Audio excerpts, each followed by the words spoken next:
Assalamualaikum warahmatullahi wabarakatuh. Perkenalkan, nama saya Fajri Noviansyah. Jadi di kesempatan kali ini saya akan membahas tentang rasio nilai pasar atau market value ratio.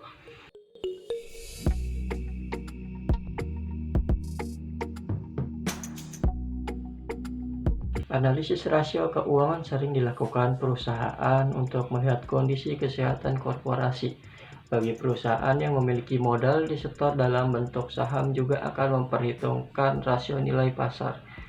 Rasio nilai pasar adalah rasio yang memperhitungkan harga saham dengan laba, nilai buku per saham, hingga arus kas.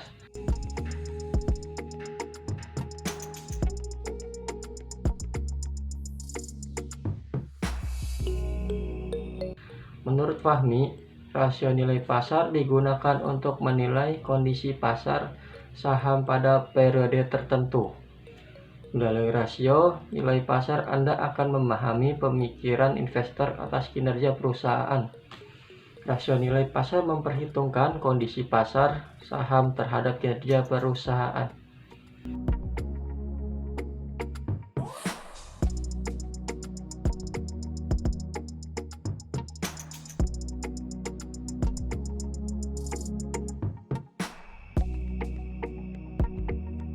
Manfaat rasio nilai pasar atau market value ratio. Manfaat dari rasio nilai pasar tidak hanya berguna bagi korporasi, namun juga pihak eksternal seperti investor. Berikut beberapa manfaat dari rasio nilai pasar. 1. Sebagai tolak ukur korporasi dalam memberikan imbalan investasi kepada investor melalui pembagian dividen perusahaan. 2. Bagi investor, rasio ini merupakan rasio penilaian dan evaluasi dalam berinvestasi. Rasio nilai pasar nyatanya mampu menunjukkan kinerja sekuritas dalam pasar modal. Selain dari segi rasio pasar, investor nyatanya juga memperhatikan debt to equity ratio sebelum berinvestasi. Besarnya hutang tentu akan mempengaruhi leverage korporasi tersebut. Yang ketiga, salah satu dasar penilaian yang digunakan untuk melakukan investasi jangka pendek dan jangka panjang.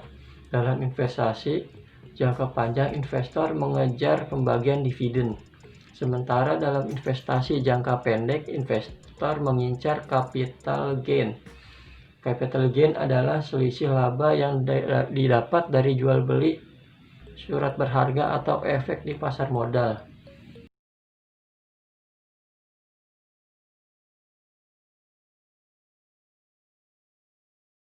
Jenis rasio nilai pasar. Jenis dari rasio nilai pasar sendiri terbagi atas beberapa jenis. 1. Rasio pendapatan per lembar saham atau earning per share atau EPS, yaitu merupakan rasio yang menunjukkan beberapa besar keuntungan atau laba yang diperoleh investor atau pemegang saham per lembar sahamnya, yaitu dengan membandingkan antara laba bersih setelah pajak pada 1 tahun buku dengan jumlah saham yang diterbitkan. Secara matematis dirumuskan sebagai berikut. EPS sama dengan laba bersih setelah pajak dibagi jumlah saham. 2. Rasio harga laba atau price earning ratio PER, yaitu rasio yang menggambarkan rasio atau perbandingan antara harga per saham terhadap earning keuntungan perusahaan. Perusahaan yang diharapkan akan tumbuh dan memiliki prospek baik mempunyai PER yang tinggi. Sebaliknya, perusahaan yang diharapkan mempunyai pertumbuhan rendah dan akan memiliki PER yang rendah. Secara matematis, price earning ratio atau PER dirumuskan sebagai berikut. PER sama dengan harga per saham dibagi EPS atau earning per share.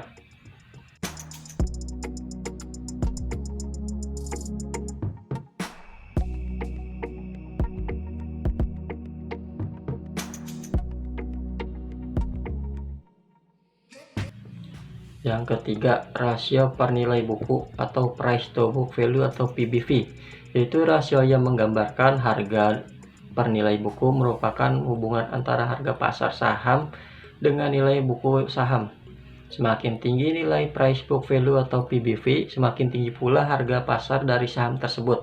Dan semakin tinggi rasio ini berarti pasar percaya akan prospek perusahaan tersebut. Perusahaan yang kinerjanya baik biasanya nilai rasio PBV-nya di atas 1. Hal ini menunjukkan bahwa nilai pasar saham lebih tinggi dari nilai bukunya. Secara matematis, PBV dirumuskan sebagai berikut. PBV sama dengan harga pasar saham dibagi nilai saham. Yang keempat, rasio pembayaran dividen atau dividen payout ratio atau DPR adalah rasio yang menggambarkan earning pendapatan yang dibayarkan sebagai dividen yang dibagikan kepada pemegang saham dari laba bersih per saham. Bagian lain yang tidak dibagikan akan diinvestasikan kembali ke perusahaan. Secara matematis dirumuskan sebagai berikut. DPR sama dengan dividen per saham dibagi laba per saham dikali 100%.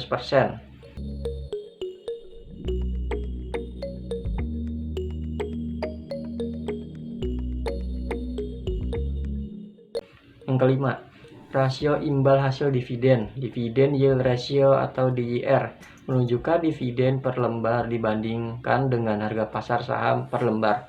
Biasanya perusahaan yang mempunyai prospek pertumbuhan yang tinggi akan mempunyai dividen yield yang rendah.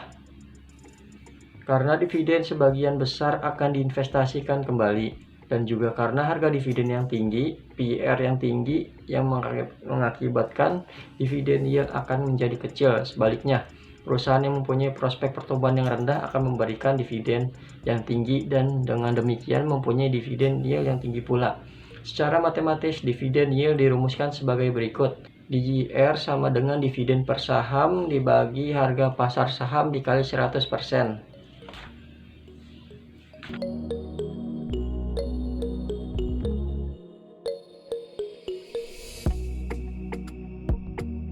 Perhitungan dan contoh kasus. PT milik bersama memiliki nilai pasar harga saham sebesar Rp4.000 per lembarnya. Jumlah saham yang beredar kini sebesar Rp500.000 per lembar. Laba bersih tahun ini berkisar Rp500 juta dan pembagian dividennya adalah Rp200 juta. Dari kasus ini maka perhitungan rasio nilai pasarnya adalah sebagai berikut. EPS-nya yaitu Rp500 juta. Rp500 juta rupiahnya itu yaitu laba bersih tahun ini dibagi Rp500.000 lembar saham.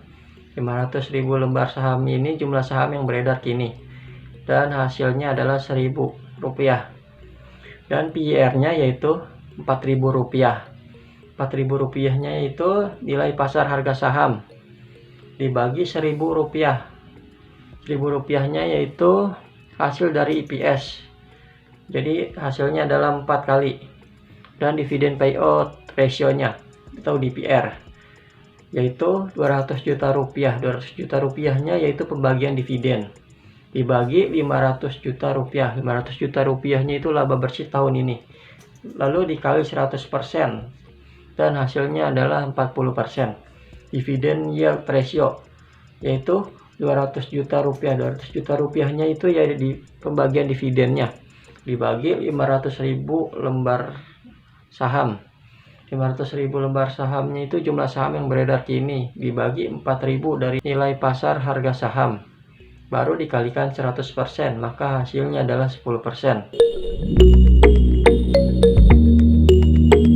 Sekian dan terima kasih. Mohon maaf bila ada salah dalam penyampaian atau dari materi ini.